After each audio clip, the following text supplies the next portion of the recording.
Ooh, what smells so good? Oh, I'm trying to make it the best of pizza.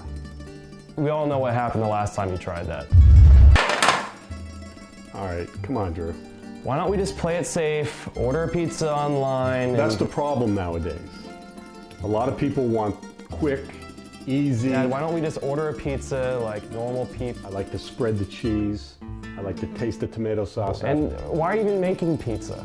I want to taste a really good pizza, and I want to think about Italy before we take out our next car. Is this one going to be edible?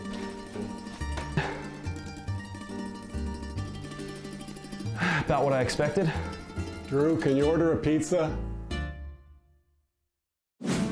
Turn 1 is brought to you by GoFastClassics.com, PorscheFixes.com, and by the Simeone Foundation Automotive Museum, celebrating the spirit of competition. We are at the beautiful Simeone Museum in historic Philadelphia, and we're reviewing one car in particular, a 1958 Ferrari Testarossa, serial number 0710. Welcome to the Simeone Museum.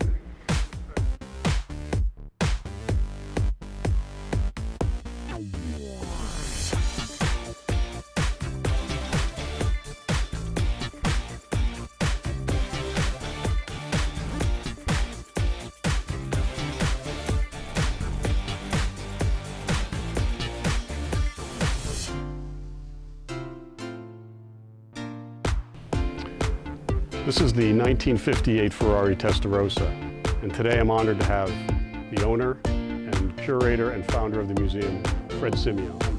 Fred? Hi, nice to see you, Andy. How Nice you to doing? see you. Good to see you. Good. Boy, this is a beautiful car. First of all, what's the color? Well, this is the interpretation of Ferrari red by the previous owner. It was originally silver, and then it's had one repaint since then. What I love is the cutouts of the fender. That was really a Scaglietti fantasy.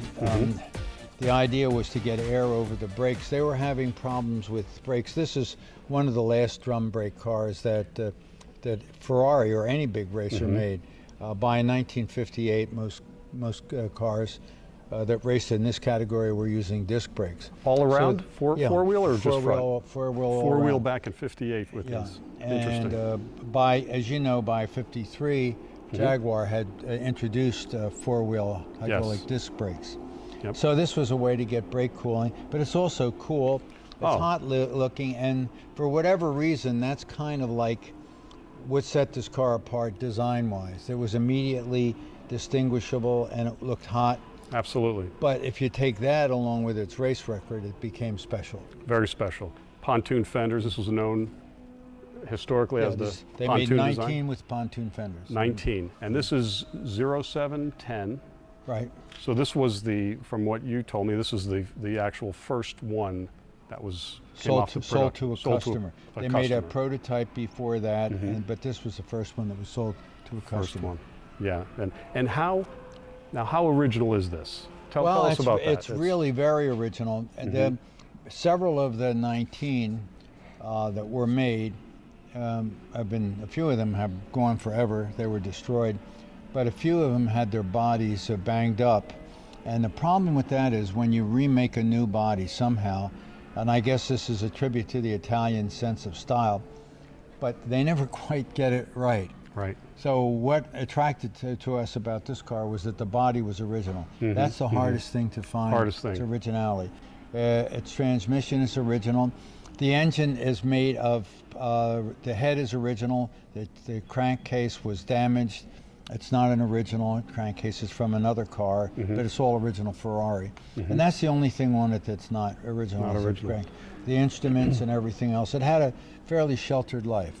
Now the detachable nose, that's very distinctive to this car. That's really what characterizes this car. In other words, when you see pictures of these, they all 19 look roughly the same. But this first customer car had this nose detachable, and this is the only one. And what was the reason for that? I really don't know. I think they figured to put this long nose. They're following a drawing, of course. Sure. The designer makes a drawing, and then the bodybuilder has to make a car around that.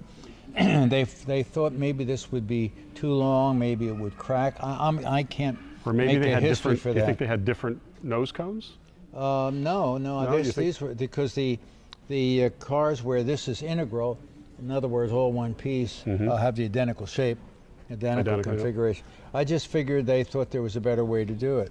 Interesting. So they So then abandoned they that molded it. after They this molded one. it right in, and so this is it's a 2.9 liter, 3 2 liter, point, no, almost 3. almost 3. Just and that short was of 3. and that was the requirements Requirement, for. yeah, that had to be 3 liters or less. So this is 300 horse V12 Right.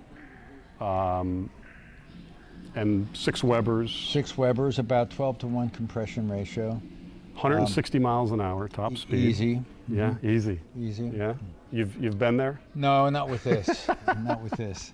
Well, I want to show you some other things about it.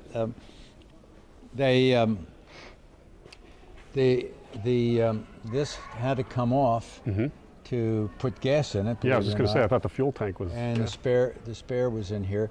It has some extra holes here because at one time we have pictures of it with a wraparound windscreen.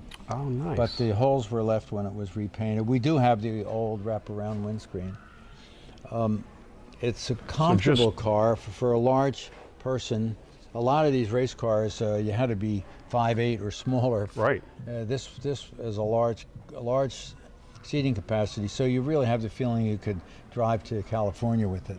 You know, it's really easy to manage. Gearbox is nice and smooth, and as I say, it had a fairly sheltered history. So it's got most of its original stuff. All the dash and all that it's always been there. So the extended windshield, it was a 2-piece, correct? No, it was one piece. It started here and went around and stopped. So how did here. you just climbed over it? Like that No, was for- it opened with the door. Okay, so had a there crack was a here. break here. It had a Okay, crack. okay, now I get it. Yeah, and obviously for aerodynamic purposes, keeping the wind. That was a fantasy. You'll see our D-type Jaguar also has that? They made them with full windscreens, or they made them with screens, individual screens.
Subscribe for more adventures. Like us on Facebook, facebook.com/Turn1Motors, and follow us on Instagram @Turn1Motors.